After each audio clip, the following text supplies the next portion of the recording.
Welcome back, fellow travelers of the unnecessarily complicated past. If you haven't already, consider subscribing so you won't miss our regular expeditions into humanity's most bewildering decisions. And tell me, what time is it where you're listening, and are you somewhere that ancient Egyptians would have found appropriately mysterious? Let the lights dim low and settle into whatever soft corner of the world has claimed you tonight. Take one slow breath, deeper than the Nile in flood season. Feel the weight of your body sinking into fabric and gravity, while somewhere in the distance a gentle wind moves through papyrus reeds. The air carries the faint scent of incense and sun-baked mud brick, and if you listen closely, you can hear the soft whisper of sand shifting against stone that has waited 4,000 years to tell its stories. Our story tonight begins in a place where cats held more political power than most modern senators, and where your daily wages came with a side of fermented fish sauce. You are kneeling beside the Great Pyramid at Giza, but instead of whips cracking and chains rattling, sorry to disappoint the Hollywood version, you hear the mundane sounds of organized labor. Hammers tapping against copper chisels, men calling for more limestone blocks in voices hoarse from dust, not desperation. Your hands, calloused from months of precise stonework, grip a wooden lever as you guide another perfectly cut block into place. The foreman walks past, checking your work with the casual authority of someone who knows his workers will be back tomorrow because they're being paid in bread, beer, and dignity. Your back aches, certainly, but it's the manageable ache of employment, not enslavement. Around you, fellow workers pause to drink from water jars and share jokes that would have made pyramid tourists blush if pyramid tourism had been invented yet, which it hadn't, obviously. The Great Pyramid, it turns out, was built by some of the world's most well-compensated construction workers. Archaeological evidence from workers' villages shows these men received daily rations of bread and beer, not prison gruel, along with garlic and onions to keep them healthy. Medical papyri from the sites describe treatments for work-related injuries, suggesting someone actually cared whether the workers survived their shifts. The workers were even buried in simple but dignified tombs near the pyramids they built, which seems like an unusual courtesy to extend to slaves. But then again, building a monument to last forever requires people who understand the concept of craftsmanship, and slaves, historically speaking, have rarely been motivated to exceed expectations. Apparently, even ancient Egyptian project managers grasped this basic principle of human motivation, though it took Hollywood several thousand years to catch up. The evening breeze carries the scent of baking bread across the construction site, mixing with stone dust and the distant sound of the Nile lapping against muddy banks. Feel your breathing slow to match the rhythm of workers heading home after another day of accidentally creating one of the 7 wonders of the world. You are now walking through the streets of Memphis, the ancient capital, where the morning's first transaction involves you trading 3 small loaves of bread for a pair of sandals. The baker examines your loaves with the scrutiny of a modern currency exchange specialist, checking for proper weight and texture before nodding his approval. Bread isn't just food here, it's legal tender, and a poorly baked loaf could tank your purchasing power faster than a cryptocurrency scandal. Your stomach grumbles as you hand over what would have been breakfast, but priorities are priorities, and walking barefoot through streets where sacred cats relieve themselves with impunity is a risk only the wealthy can afford. The cobbler wraps your new sandals in papyrus with the care of someone handling actual money, which technically he is. You pause to buy a small jar of beer, also with bread, because apparently carbohydrates run this entire economy, and reflect on living in a civilization where your lunch money is literally your lunch. The ancient Egyptian economy operated on a barter system where bread served as the standard unit of exchange, much like coins or bills in modern currency. Workers received their wages in bread rations, calculated by the loaf, and these rations were used to purchase everything from clothing to furniture to livestock. A pair of sandals might cost 3 loaves, while a goat could set you back 30 loaves and a jar of beer. This system worked remarkably well for a civilization that lasted 3,000 years, though it did create the peculiar situation where inflation literally meant your money had gone stale. Economic records show that bakers held positions of considerable importance, since they were essentially minting currency with every batch. One imagines job interviews for bakers included questions about fiscal policy, alongside rising techniques, though the records remain frustratingly vague on this point. The warm afternoon sun filters through linen awnings, casting gentle shadows that shift and dance as merchants close their stalls and count their edible earnings. You are sitting in the courtyard of a middle-class home, watching in fascination and mild horror as the family cat, a sleek bronze-colored creature named something untranslatable but roughly equivalent to fluffy destroyer of mice, receives treatment that would make modern pet owners weep with envy. The cat has its own cushioned chair, its own food bowls made of polished pottery, and what appears to be its own personal servant whose job involves nothing but cat maintenance. When Fluffy Destroyer stretches and yawns, the entire household pauses their activities to ensure the cat's comfort remains undisturbed. You're warned in hushed tones never to raise your voice around the animal, never to move too quickly in its presence, and absolutely never, under any circumstances, to do anything that might result in harm to the creature. The penalty for accidentally killing a cat, you're informed with the gravity typically reserved for discussions of capital crimes, is death. Not metaphorical death, actual death. The neighbors nod solemnly as they explain this, as if discussing the weather, which in Egypt is usually sunny with a chance of divine retribution. Cats in ancient Egypt were considered sacred animals, protected under religious law and associated with the goddess Bastet. Killing a cat, even accidentally, was punishable by death, and the law was enforced with the kind of enthusiasm usually reserved for treason cases. When a family cat died naturally, household members would shave off their eyebrows as a sign of mourning and continue the grieving process until their eyebrows grew back, a built-in mourning period that lasted several months. Cats were often mummified and buried with the same care given to human nobles, complete with mummified mice and birds to sustain them in the afterlife.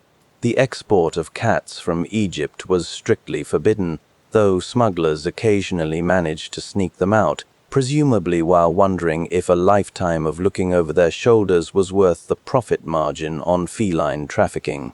Night settles gently over the courtyard, bringing the soft sounds of distant conversations and the occasional contented purr from Egypt's most legally protected citizens. You are now inside a house of mummification, the ancient world's most specialized funeral home, where the process of preparing the dead unfolds with the systematic precision of an assembly line designed by someone with a medical degree and a deeply practical attitude toward human anatomy. The chief embalmer, a man whose job title would fit poorly on modern business cards, approaches the body with a long, thin metal hook that looks disturbingly like a knitting needle designed by someone with anatomical knowledge and questionable hobbies. He inserts the hook into the deceased's nostril and begins the delicate process of extracting the brain through the nasal cavity, piece by piece, with the casual efficiency of someone who has clearly done this thousands of times before. The brain, he explains in the tone of a tour guide, is considered useless for the afterlife. Apparently, ancient Egyptians believed thinking was temporary, so out it comes through the nose into a basin. Meanwhile, the heart remains carefully in place, because that's where the dead person's judgment will take place in the afterlife. Your job as an apprentice involves holding basins, trying not to faint, and wondering how this became a career path. The mummification process was both an art and a science, refined over centuries to preserve bodies for the afterlife journey. The brain was removed through the nose using long metal hooks, then discarded as unimportant. Ancient Egyptians believed the heart, not the brain, was the center of intelligence and emotion. The heart was deliberately left inside the body because it would be weighed against the feather of truth during the deceased's judgment by Osiris in the afterlife. Other organs were removed, preserved in canopic jars, and buried alongside the body. The entire process took 70 days, during which the body was dried with natron salt, wrapped in linen, and prepared for its eternal journey. Embalmers were highly skilled professionals who passed their techniques down through generations, creating a preservation method so effective that their work remains visible in museums thousands of years later, which is either impressive job security or the world's most morbid portfolio. The workshop grows quiet as evening approaches, filled only with the soft sounds of linen wrapping and the distant murmur of prayers for the dead who are about to become considerably more permanent residents of their new accommodations. You are standing in a temple dedicated to Sobek, the crocodile god, watching priests feed actual, living crocodiles with the reverential care typically reserved for feeding elderly relatives who control the family inheritance. These are not metaphorical crocodiles or symbolic representations. They are genuine, teeth-having, death-rolling reptiles that receive daily offerings of bread, meat, and beer, while wearing gold jewelry that cost more than most people's houses. The priests explain, with the patient tone of customer service representatives, that these crocodiles are divine manifestations and must be treated accordingly. You watch a priest gently place a golden bracelet around a crocodile's surprisingly tolerant leg, and wonder if there's a special training course for crocodile accessories coordinator, or if people just sort of stumble into these career paths. The crocodile, meanwhile, seems mildly bored by its divine status, which is probably the most relatable thing you've witnessed all week. Around the temple, other gods receive their due, cats lounging in positions of authority, ibises standing around looking important, and various other animals who manage to convince humans they deserved worship, rent-free housing, and jewelry. Ancient Egyptians worshipped a pantheon that included numerous animal gods, each requiring specific care and attention from dedicated priests. Temples housed live sacred animals, crocodiles, cats, ibises, bulls, that were believed to be physical manifestations of deities. These animals received elaborate care, including regular meals, temple housing, and expensive jewelry and decorations. The sacred crocodiles of Sobek lived in temple pools and were hand-fed by priests, while sacred bulls were kept in luxury accommodations and consulted for oracles. When these animals died, they were mummified and buried with full ceremonial honors, often receiving more elaborate funerals than ordinary humans. This created a religious system where animal welfare was literally a matter of national importance, and temple budgets included line items for pet food and veterinary care that would make modern animal lovers weep with envy. The evening air carries the sound of temple bells and the contented splashing of pampered crocodiles enjoying their government-subsidized lifestyle. You are now in the workshop of a physician, watching him prepare medicines with ingredients that range from the surprisingly sensible to the absolutely bewildering. He grinds willow bark, which contains salicin, into powder for pain relief, a remedy that will eventually become aspirin in a few thousand years.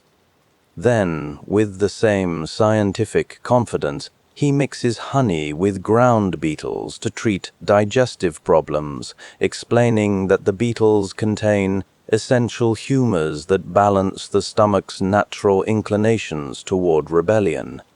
You observe him setting a broken bone with impressive skill, using wooden splints and linen wrappings that would look familiar in any modern emergency room.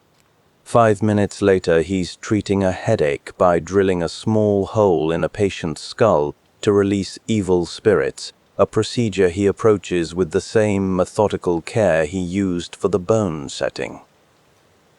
The patient seems surprisingly calm about this, possibly because they've been given beer with opium, or possibly because drilling holes in heads was just another Tuesday in ancient medical practice. You're beginning to understand that Egyptian medicine operates on a fascinating principle. Of some of this works brilliantly, and some of this will definitely make things worse, but we're not entirely sure which is which. Ancient Egyptian medicine was remarkably advanced in some areas and mystifyingly primitive in others. Egyptian physicians could perform complex surgeries, set broken bones, and create effective treatments for wounds and infections using honey, which has natural antibacterial properties, and various plant-based medicines. They understood anatomy from their mummification practices and created medical papyri that documented surgical procedures with impressive accuracy. However, they also believed that illness was caused by supernatural forces, and that treatments should include magical incantations alongside practical medicine. Trepanation, drilling holes in skulls, was practiced to release evil spirits, though some patients actually survived the procedure. Egyptian doctors were specialized, some focused on eyes, others on teeth, and still others on internal medicine. They were among the first to recognize that the heart pumps blood, though they believed it also controlled thoughts and emotions, creating a medical system where cardiology and psychology were essentially the same field. Cool night air drifts through the workshop, carrying the mingled scents of medicinal herbs and the distant sound of the Nile's eternal conversation with its banks. You are sitting in a courtroom, though calling it a courtroom is generous, since it's mostly just a official-looking room where a judge sits under a canopy and people argue about who stole whose goat. The current case involves a man accused of adultery, which in ancient Egypt carries penalties ranging from public humiliation to having his nose cut off, depending on the judge's mood and the social status of everyone involved. The accused man presents his defense with the desperate creativity of someone who really wants to keep his facial features intact, while his wife's family demands justice with the enthusiasm of people who have been waiting for this moment for years. You notice that women can file for divorce, own property, and represent themselves in court legal rights that won't exist in many other civilizations for centuries. However, this progressive attitude toward gender equality exists alongside a legal system where theft of temple property results in being fed to crocodiles, which seems like an occupational hazard for the priests you met earlier. The judge listens with the weary patience of someone who has heard every possible excuse for human misbehavior and is no longer surprised by any of it. Egyptian law was surprisingly progressive in its treatment of women who could own property, initiate divorce proceedings, and conduct business independently.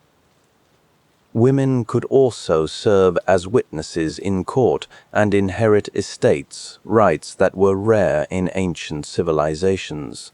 However, the legal system also included harsh punishments for various crimes. Adultery could result in mutilation. Theft of temple property was punishable by death, often involving being thrown to sacred crocodiles, and lying in court could result in having one's nose cut off.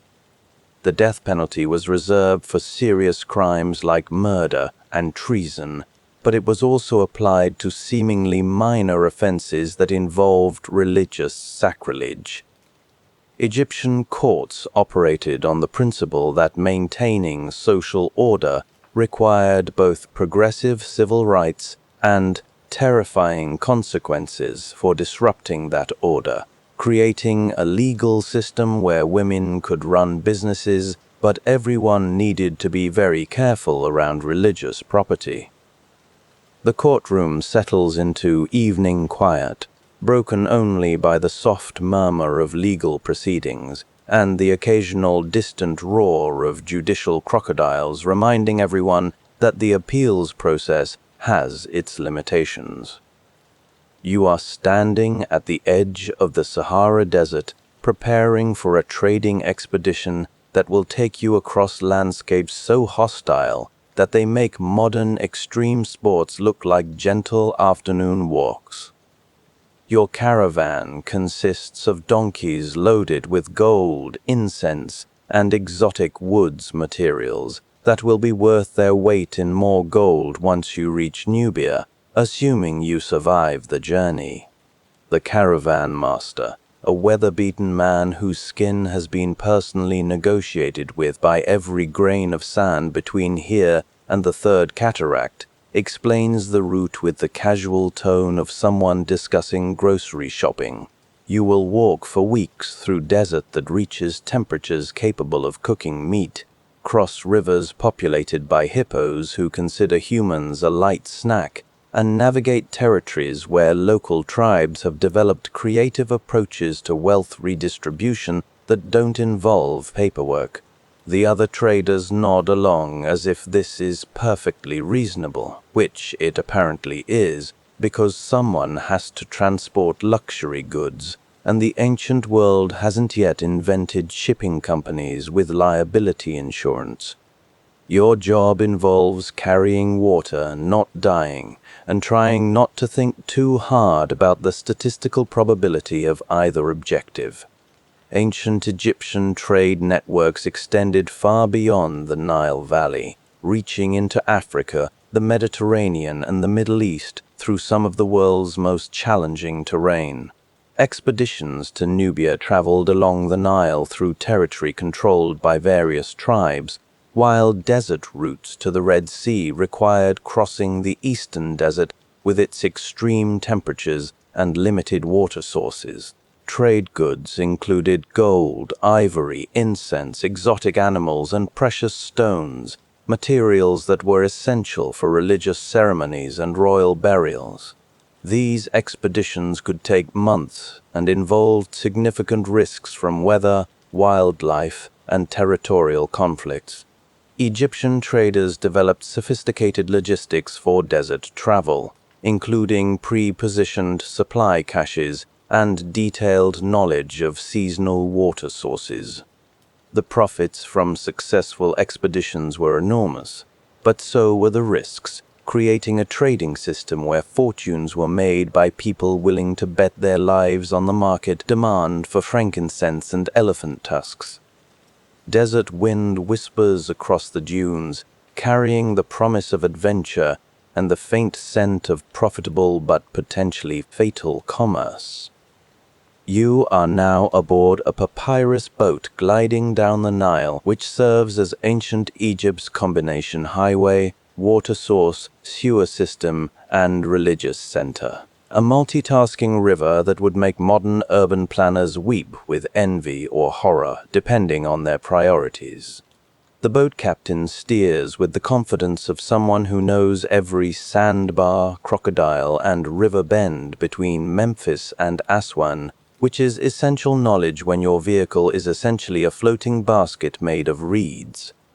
Around you, the river bustles with activity, fishing boats hauling in catches that will be salted and traded, transport barges carrying limestone blocks for construction projects, and the occasional royal vessel that everyone else gets out of the way for the urgency of people who understand that river traffic violations can result in very personal meetings with Pharaoh's justice system. You watch farmers along the banks using shadoofs, ingenious lever systems that lift water from the river to irrigate fields with the kind of mechanical advantage that won't be improved upon for centuries. The Nile, you realize, isn't just a river. It's a civilization delivery system that brings water, transportation, fertile soil, and the occasional divine revelation all in one convenient geographic feature. The Nile River was the foundation of Egyptian civilization, providing water for agriculture, transportation for people and goods, and fertile soil through annual floods that deposited nutrient-rich silt across the valley. Egyptians developed sophisticated irrigation systems, including canals, basins, and the shadoof, a counterweighted lever system that could lift water efficiently from river to field. The river's predictable flooding cycle allowed farmers to plan planting and harvest seasons with remarkable accuracy, creating agricultural surpluses that supported large urban populations and monumental construction projects. The Nile also served as Egypt's primary highway, with different types of boats designed for specific purposes: lightweight papyrus boats for fishing and local transport, heavy barges for moving construction materials, and elaborate ceremonial vessels for religious processions. Navigation required extensive knowledge of seasonal water levels, shifting sandbars, and the behavior of Nile wildlife, making river pilots among Egypt's most respected professionals.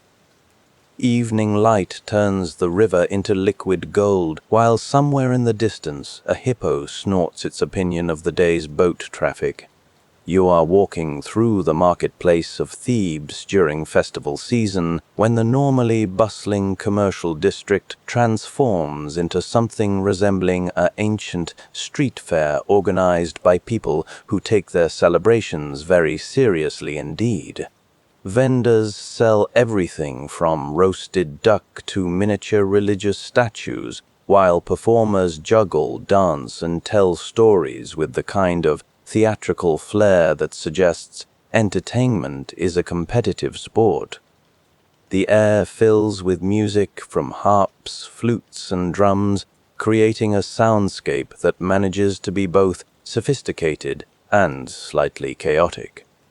Women wear elaborate makeup that would require a modern cosmetics tutorial to replicate, with kohl-lined eyes that could be seen from considerable distances and wigs that defy both gravity and reasonable hair care expectations.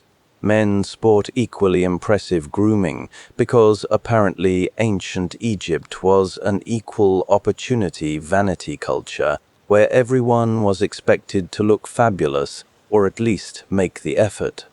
Children run between the stalls wearing jewelry that costs more than most people's annual income, while priests move through the crowd, blessing people, food, and the occasional domestic animal with the efficiency of drive-through benediction services. Egyptian festivals combined religious observance with public entertainment, creating celebrations that could last for days and involved entire communities. The most important festivals honored specific gods and included processions, theatrical performances, music, dancing, and elaborate feasts. During these events, normal social hierarchies relaxed somewhat, and people dressed in their finest clothing and most expensive jewelry regardless of their usual social status. Cosmetics played a crucial role in festival appearance, with both men and women using kohl, made from lead sulfide and other minerals, around their eyes for both aesthetic and practical purposes. The makeup helped reduce glare from the desert sun. Elaborate wigs made from human hair were worn by wealthy celebrants, while others used extensions and decorative braiding. These festivals served multiple purposes, honoring the gods, strengthening community bonds, providing entertainment, and displaying wealth and social status. The economic impact was significant, as festivals created markets for specialized goods, employed musicians and performers, and required extensive food preparation and decoration. The festival crowds thin as evening approaches, leaving behind the gentle sounds of cleanup and the satisfied murmur of people who have successfully celebrated another day of not being conquered by neighboring empires. You are now inside a wealthy household's banquet hall, observing an Egyptian dinner party where the entertainment includes professional dancers, musicians who take their craft very seriously, and enough food to feed a small village for approximately forever. The guests recline on cushions while servants bring course after course, roasted goose, fish prepared in ways that require dedicated culinary training, bread baked in shapes that look like small architectural projects, and beer served in quantities that suggest ancient Egyptians approached social drinking with the same engineering mindset they applied to pyramid construction. The wealthy host demonstrates his status by serving foods that require considerable effort to obtain, imported spices and fruits that grow only in specific regions and require careful transportation. Conversation flows between gossip about political appointments, trade negotiations, and religious festivals, punctuated by moments when everyone pauses to appreciate particularly skilled musical performances.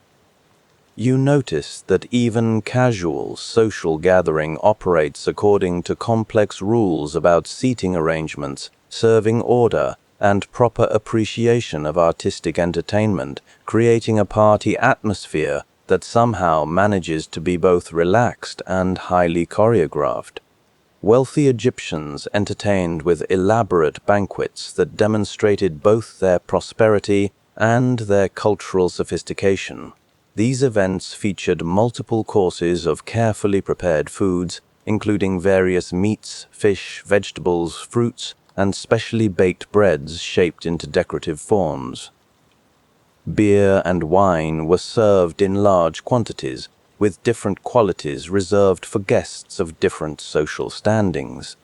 Entertainment was provided by professional musicians playing harps, flutes, drums, and other instruments, along with dancers and sometimes acrobats or storytellers. The wealthy competed to provide the most impressive hospitality, importing exotic foods and hiring the most skilled entertainers. These gatherings served important social and political functions, allowing for informal negotiations, alliance building, and the display of wealth and taste. Proper banquet etiquette was complex, involving specific rituals for hand-washing, blessing food, and showing appreciation for entertainment, creating social events where knowing the rules was as important as being able to afford the admission price. Night settles over the banquet hall, bringing the comfortable sounds of satisfied guests and servants, quietly clearing away the evidence of another successful demonstration of ancient Egyptian hospitality. You are sitting beside an elderly scribe in his final years, watching him train his grandson in the art of hieroglyphic writing, a skill that requires memorizing over 700 different symbols, each with multiple meanings depending on context, usage, and apparently the mood of whatever god oversees written communication. The old man's hands, gnarled from decades of holding reed pens, guide his grandson's fingers across practice papyrus with the patience of someone who understands that literacy is both a superpower and a lifetime commitment. Around the writing chamber, scrolls contain everything from tax records to love poetry, proving that bureaucracy and romance have coexisted since the invention of permanent record-keeping. The grandfather explains that scribes never retire. They simply transition from active writing to teaching the next generation how to spell hippopotamus in 3 different ways depending on whether you're writing about the actual animal, the goddess, or the pharaoh's pet. You watch the boy struggle with a particularly complex symbol that represents either bread, life, or divine blessing, depending on the surrounding hieroglyphs, and realize that ancient Egyptian children faced homework assignments that would make modern standardized tests look like gentle suggestions. Literacy in ancient Egypt was a specialized skill possessed by only about 1% of the population, making scribes among the most valuable and respected members of society. Scribes were essential for government administration, religious ceremonies, legal proceedings, and commercial transactions, creating a professional class that wielded significant influence despite not being nobility. The hieroglyphic writing system was extraordinarily complex, requiring years of training to master the hundreds of symbols, their various meanings, and the rules for combining them in different contexts. Scribes typically began their education as children and studied for many years under experienced masters, learning not just writing but also mathematics, astronomy, and religious texts. They were employed in temples, government offices, and wealthy households, and their work included everything from copying religious texts to maintaining tax records to writing personal correspondence for illiterate clients. The profession was hereditary in many families, with knowledge and position passed down through generations, creating dynasties of record keepers whose work preserved Egyptian civilization for modern archaeologists to puzzle over thousands of years later. Evening light filters through window screens, casting gentle shadows across papyrus scrolls that contain the everyday thoughts and official business of people who have been dead for millennia. You are now standing in the workshop of an elderly master craftsman whose life's work involves creating furniture and decorative objects that will accompany wealthy Egyptians into the afterlife, essentially running a luxury goods store for dead people, which seems like a reliable business model in a civilization obsessed with posthumous comfort. His workshop contains chairs carved with intricate designs, jewelry boxes inlaid with ivory and gold, and miniature servant figurines called ushabti that are designed to perform manual labor in the afterlife so their owners won't have to dig irrigation ditches for eternity. The craftsman explains his techniques with the pride of someone whose customer base includes both living pharaohs and deceased nobles, though he notes that dead clients are generally less likely to complain about delivery times. Around the workshop, apprentices practice carving techniques that will take years to perfect, creating a training system where artistic skill is measured not just in beauty, but in durability. These pieces need to look impressive for several thousand years, which adds interesting quality control requirements. You observe the careful selection of materials, woods that won't decay easily, metals that won't tarnish, and precious stones that will maintain their brilliance long after everyone who can appreciate them has moved on to whatever comes after life. Egyptian craftsmen created elaborate grave goods designed to accompany the wealthy into the afterlife, reflecting beliefs about posthumous needs and status continuation. Skilled artisans specialized in different aspects of funerary preparation. Furniture makers created chairs, beds, and storage chests. Jewelers crafted ornate accessories, and sculptors carved Ushabti figures. Miniature servants meant to perform agricultural work in the afterlife on behalf of the deceased. These workshops operated with sophisticated understanding of materials science, selecting woods, metals, and other materials for their durability over centuries or millennia. Master craftsmen trained apprentices in techniques that were often family secrets, passed down through generations of specialized workers. The quality of grave goods reflected the deceased's social status and wealth, with royal burials containing hundreds of expertly crafted items, while ordinary people were buried with simpler but still carefully made objects.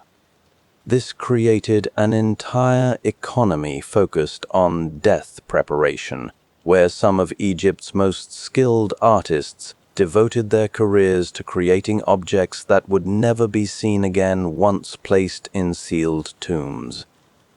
Night settles over the workshop, bringing the quiet sounds of tools being put away and the satisfied silence of craftsmen whose work is destined for immortality, whether or not anyone will be around to appreciate it.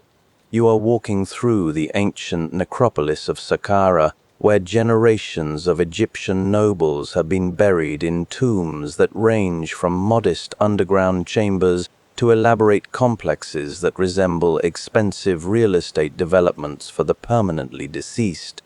The tomb walls are covered with paintings depicting the daily lives their occupants expect to continue enjoying in the afterlife, hunting scenes, banquet preparations, and farming activities rendered with artistic skill that suggests death was considered merely a change of address rather than an ending.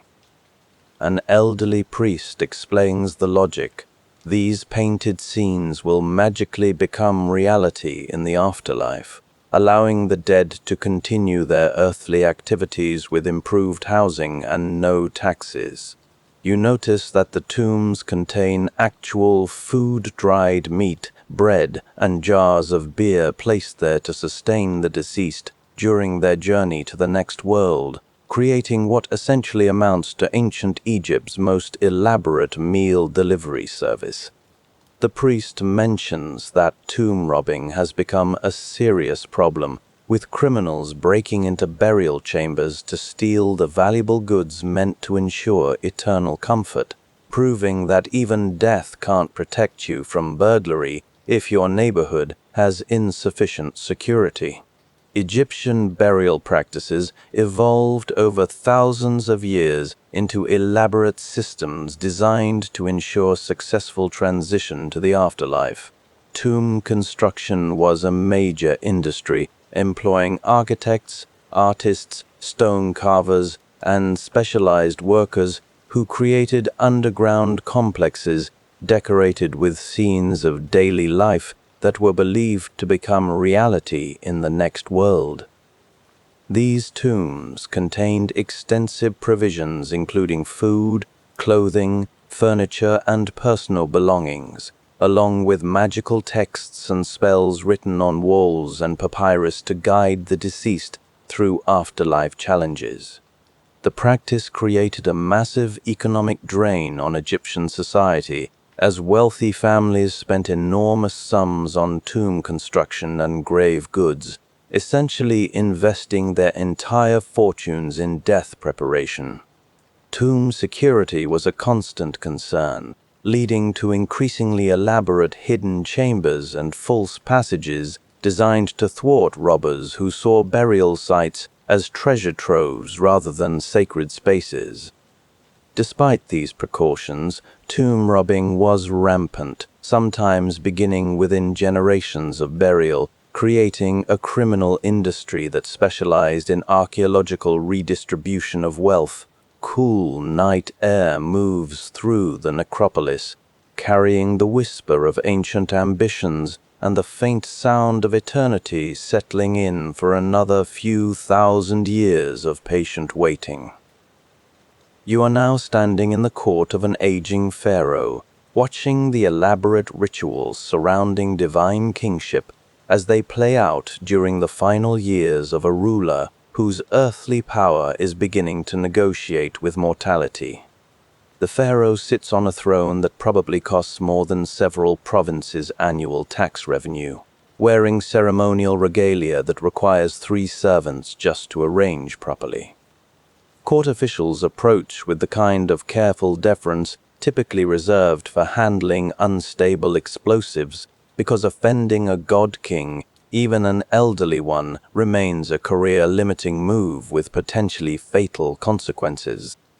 Around the throne room, scribes record every royal pronouncement with the meticulousness of people who understand that their notes will become historical documents, assuming they survive the current administration.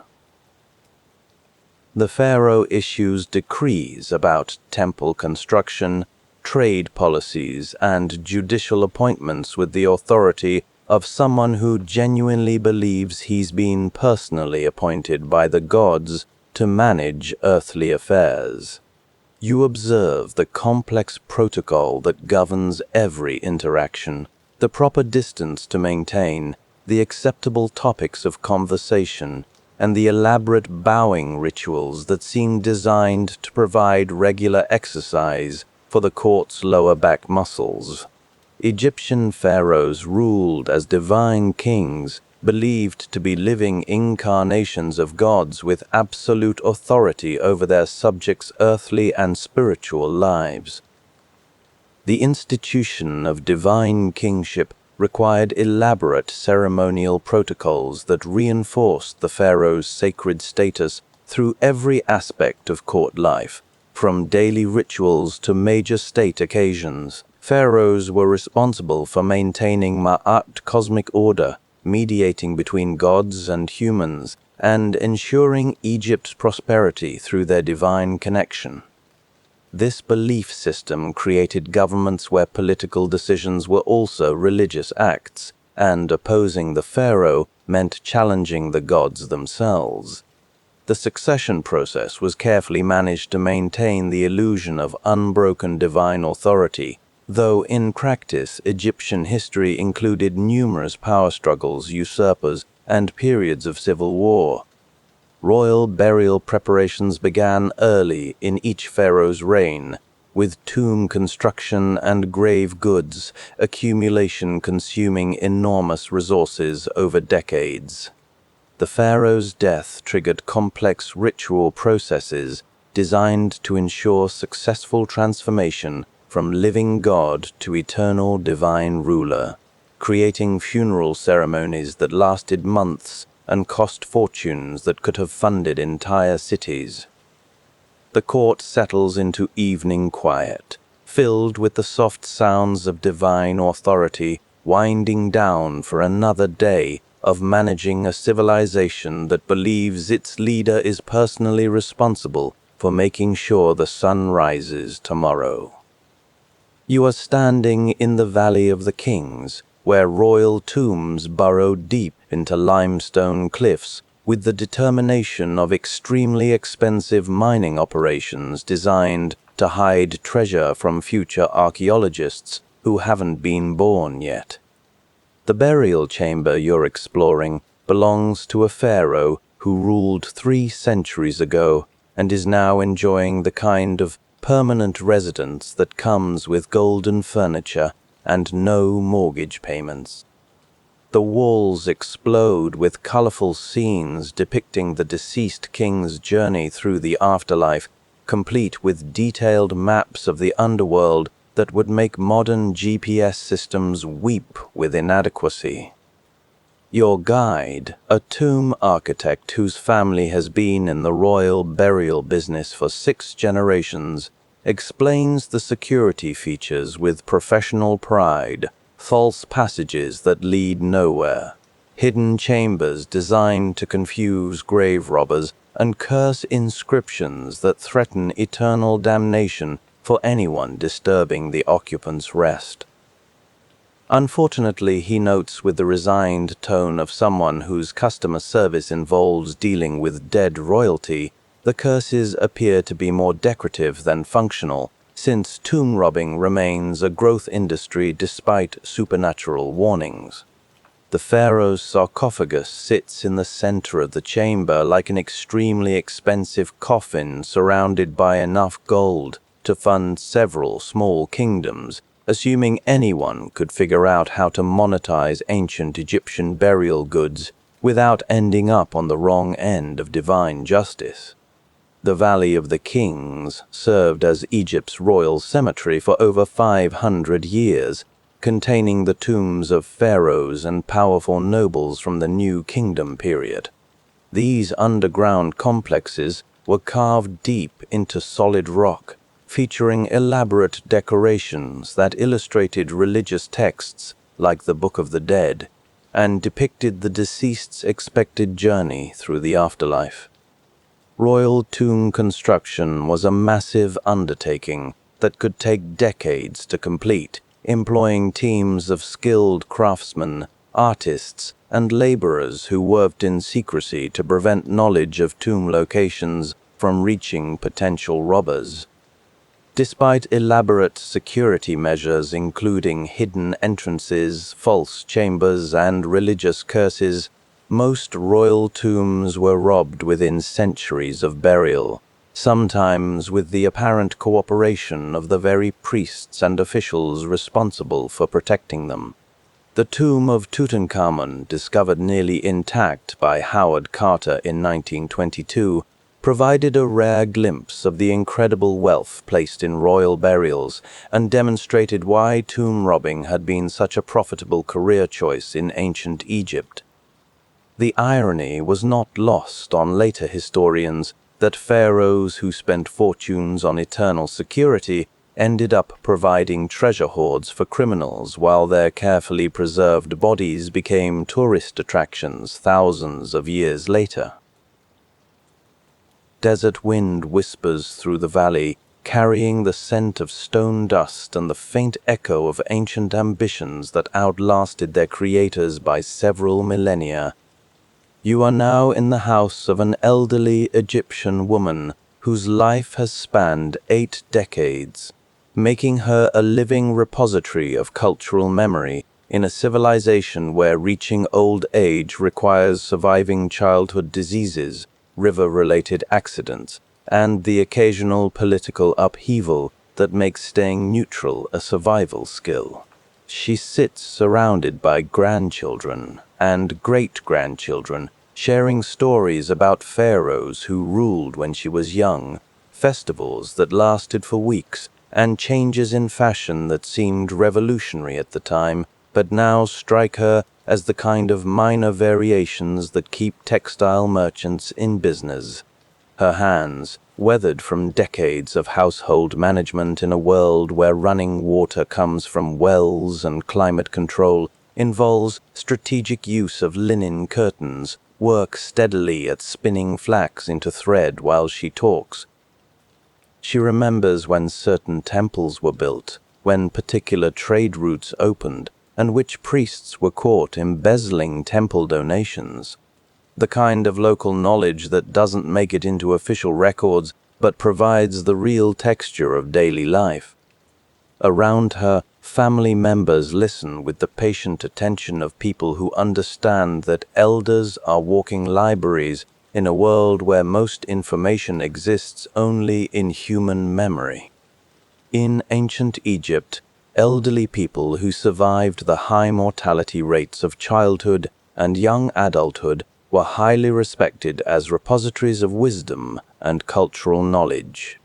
life expectancy was relatively low by modern standards, making those who reached advanced age valuable sources of historical memory and practical expertise.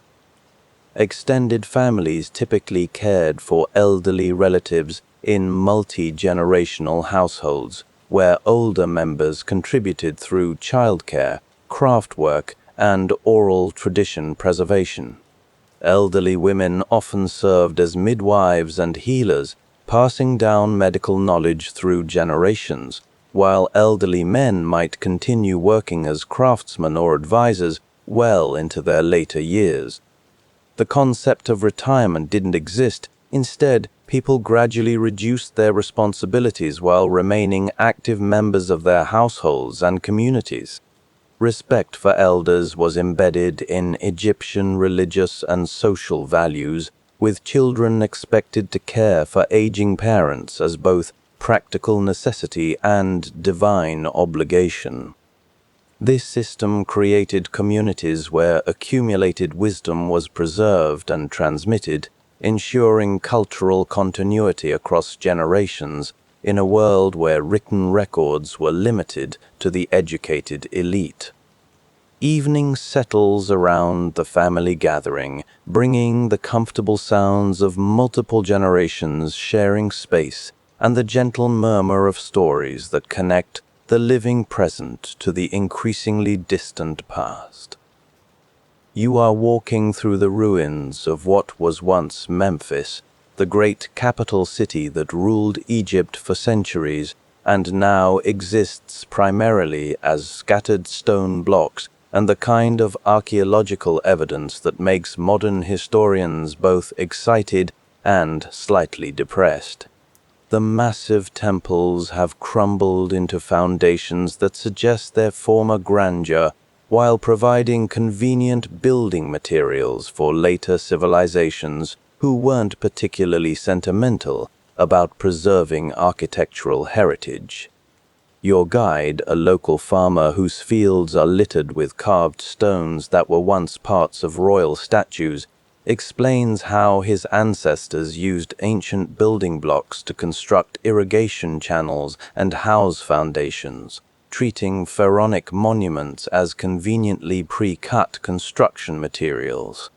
The great harbor that once welcomed ships from across the Mediterranean has silted up and moved, leaving behind mudflats where archaeologists occasionally discover cargo from trading expeditions that never reach their destinations.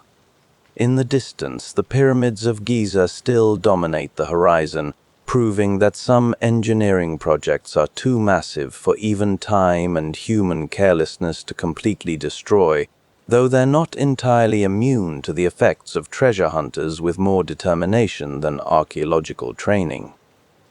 The decline and abandonment of ancient Egyptian cities illustrates how even the most powerful civilizations eventually succumb to changing political conditions, economic shifts, and the simple passage of time.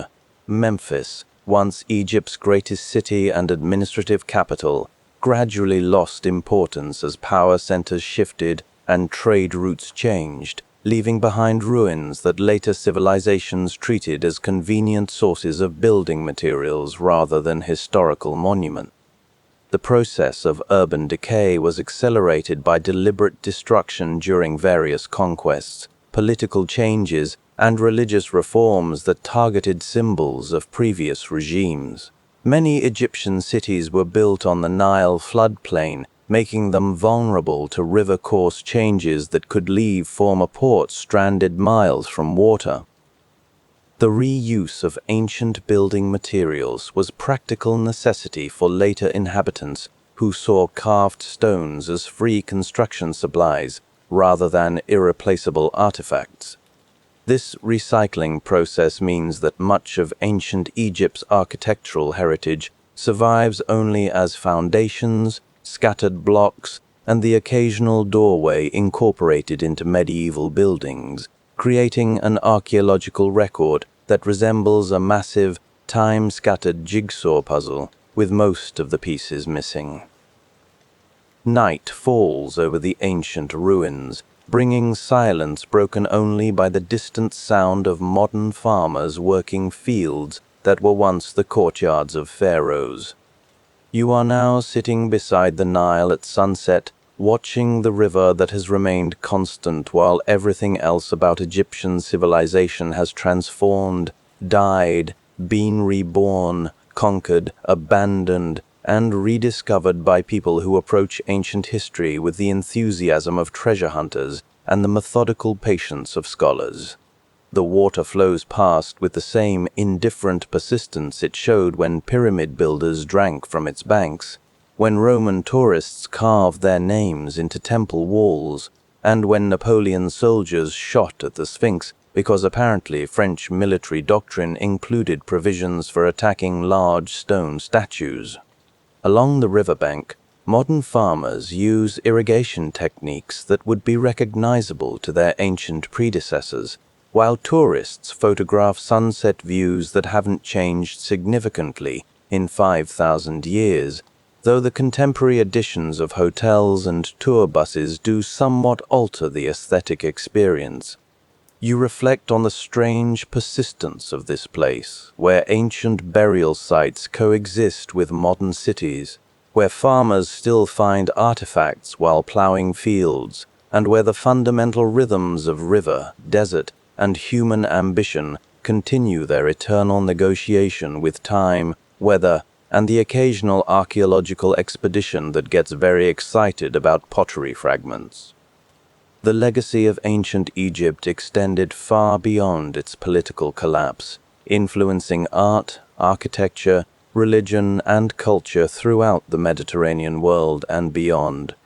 Egyptian monuments, artwork, and religious practices fascinated later civilizations, including Greeks, Romans, and early Christians, who incorporated Egyptian elements into their own cultural systems, while often misunderstanding their original meanings. The rediscovery of ancient Egypt by European scholars and adventurers in the 18th and 19th centuries sparked Egyptomania, a fascination with Egyptian culture that influenced everything from architecture to interior design to popular entertainment. Modern archaeology has revealed both the sophistication and the humanity of ancient Egyptian civilization, dispelling earlier romantic myths while uncovering evidence of a complex society that grappled with the same fundamental human challenges that persist today. The preservation of Egyptian monuments and artifacts in museums worldwide has made ancient Egypt one of the most accessible ancient civilizations, though this accessibility comes with ongoing debates about cultural ownership and the ethics of archaeological collecting. Contemporary Egypt continues to balance preservation of its ancient heritage with modern development needs, creating ongoing tensions between tourism revenue, urban expansion, and archaeological protection that reflect broader questions about how societies should relate to their historical past. The river continues its eternal conversation with the desert, carrying water, silt, and the accumulated dreams of civilizations that have learned to live with the fact that permanence is mostly an attractive theory.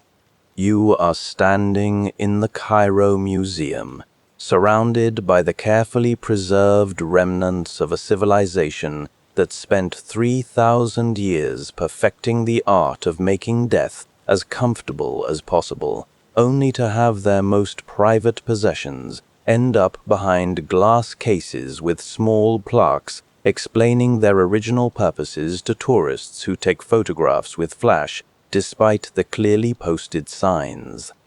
The mummy cases display pharaohs who once commanded armies and built monuments, now reduced to educational exhibits that provide valuable lessons about ancient embalming techniques to school groups who are primarily interested in seeing actual dead people. A museum guard explains with weary patience that the golden funeral mask you're admiring cost more to create than most ancient cities, was buried in a tomb that took decades to construct, and was intended to ensure its wearer's eternal comfort in the afterlife, none of which prevented it from becoming a tourist attraction that generates revenue for a modern government that has only distant connections to the civilization it represents.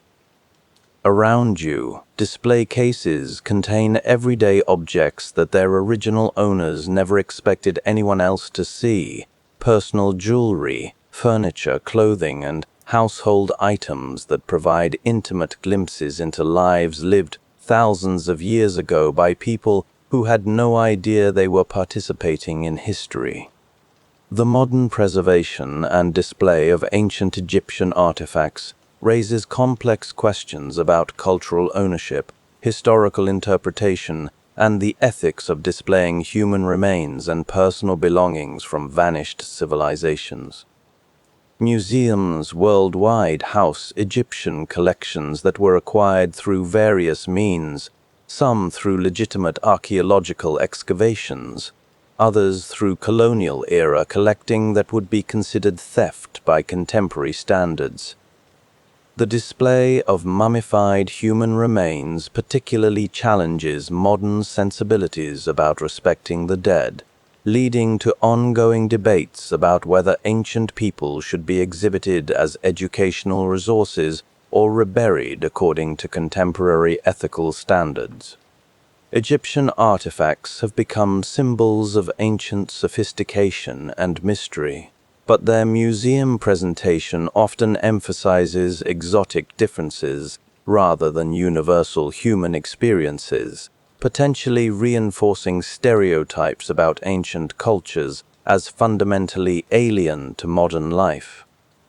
Contemporary Egypt has increasingly demanded the return of artifacts housed in foreign museums, arguing that Egyptian cultural heritage belongs in Egypt regardless of how it was originally acquired. These disputes reflect broader questions about how modern societies should relate to ancient cultures as sources of wonder and education, as ancestral heritage to be preserved and respected, or as historical resources to be studied and interpreted by whoever has access to them. Museum lighting casts gentle shadows across display cases containing the personal possessions of people who have been dead longer than most civilizations have existed. You are now walking through modern Luxor, where ancient Thebes once stood as Egypt's religious capital, and where contemporary life unfolds literally on top of archaeological sites that contain more historical significance per square meter than most countries possess in their entirety.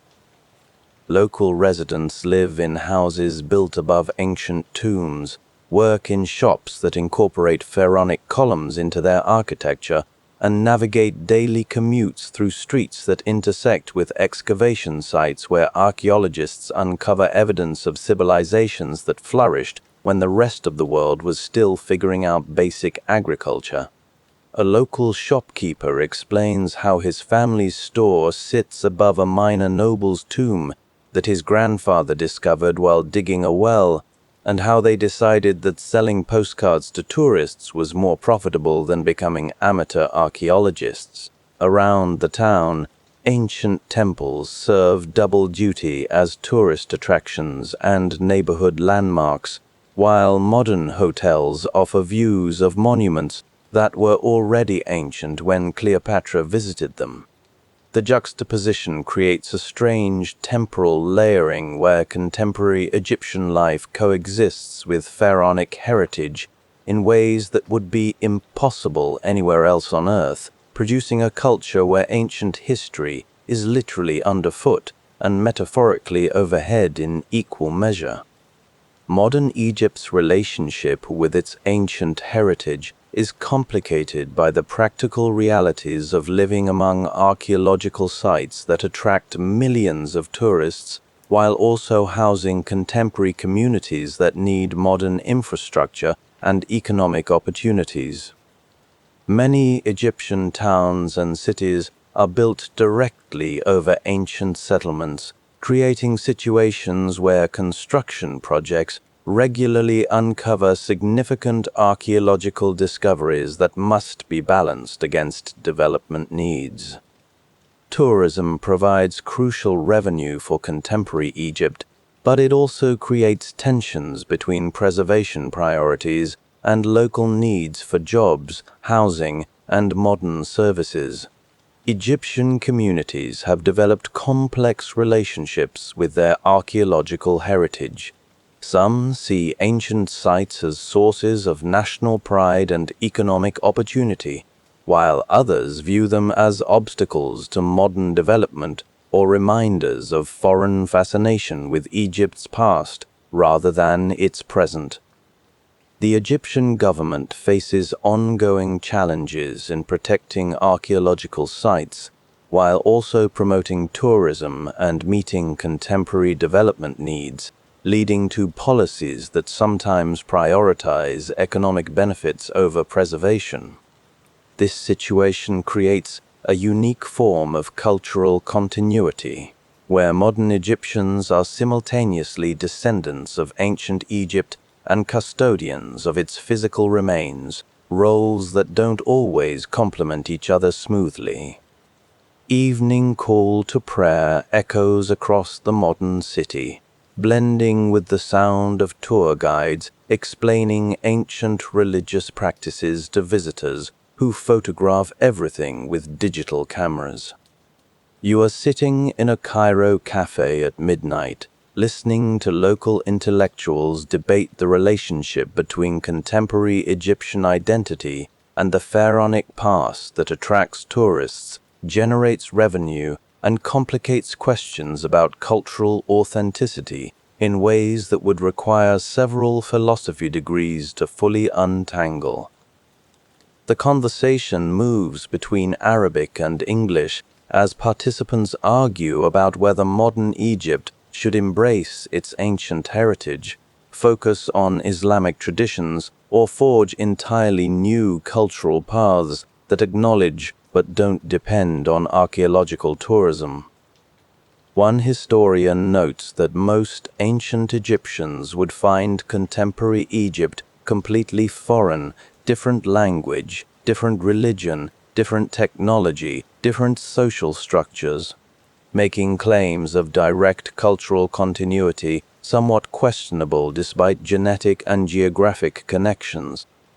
A tour guide counters that Egyptian hospitality, family structures, and relationships with the Nile show clear continuities with ancient patterns, even if the surface details have changed dramatically.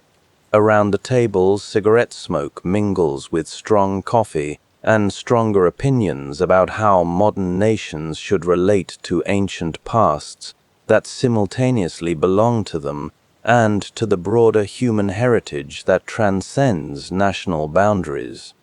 The debate continues past closing time, touching on questions that don't have clear answers, but generate passionate discussion among people whose contemporary lives are shaped by ancient achievements they had no part in creating. Contemporary Egyptian identity negotiations reflect broader global challenges about how modern nations relate to ancient heritage, particularly when that heritage attracts international attention and generates economic benefits through tourism.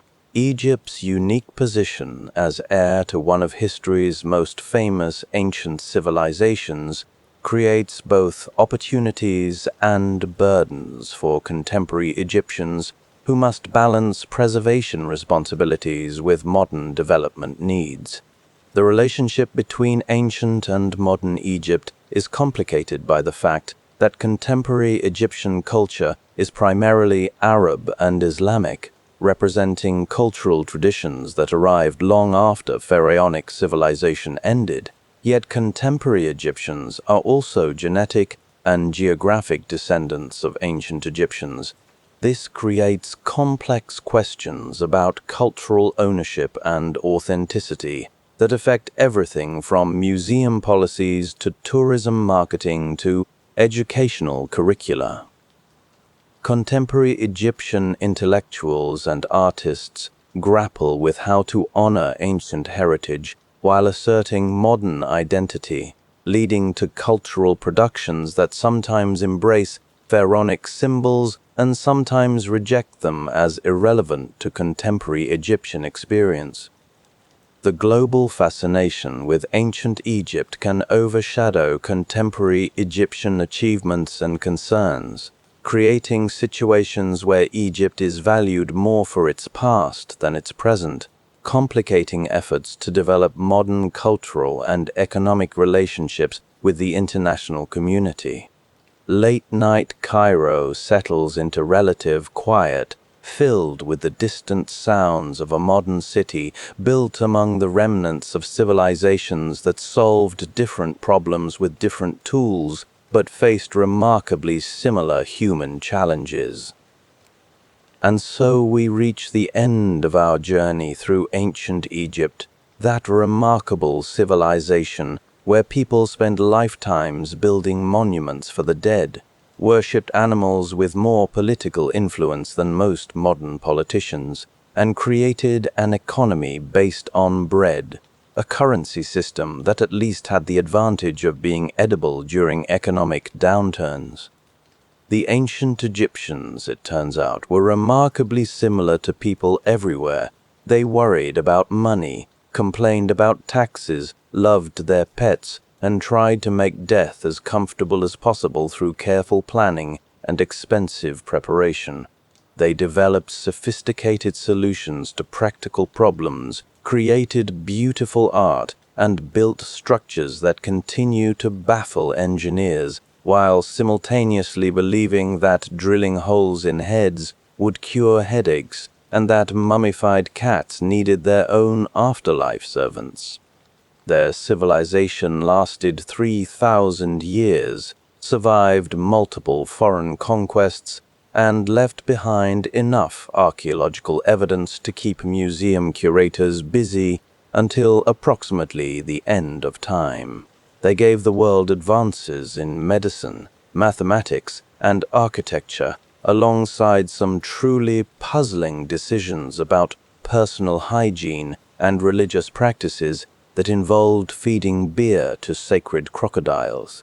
Perhaps most remarkably, they created a culture where the living worked diligently to ensure the comfort of the dead, proving that ancient Egypt was either deeply spiritual or profoundly concerned with customer service, depending on your perspective.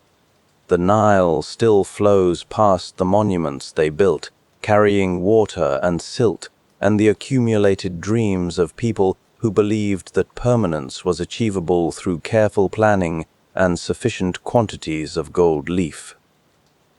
Modern visitors photograph the same river views that ancient Egyptians saw daily, while archaeologists continue discovering evidence that ancient people were neither more nor less sensible than contemporary humans. They simply had different tools and different problems. And in the end, ancient Egypt reminds us that civilizations rise and fall, but human nature remains remarkably consistent.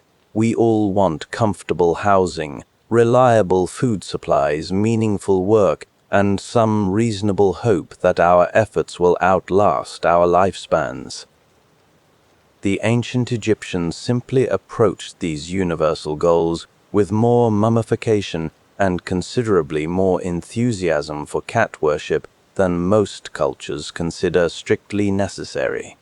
Sleep well, fellow travelers, and dream of civilizations where the worst job security risk was accidentally offending a sacred crocodile, and where your daily bread was literally your daily bread. The desert wind continues its eternal conversation with the monuments, carrying stories of people who lived remarkable lives in a world where the impossible and the everyday coexisted with the kind of casual acceptance that makes ancient history both fascinating and surprisingly familiar.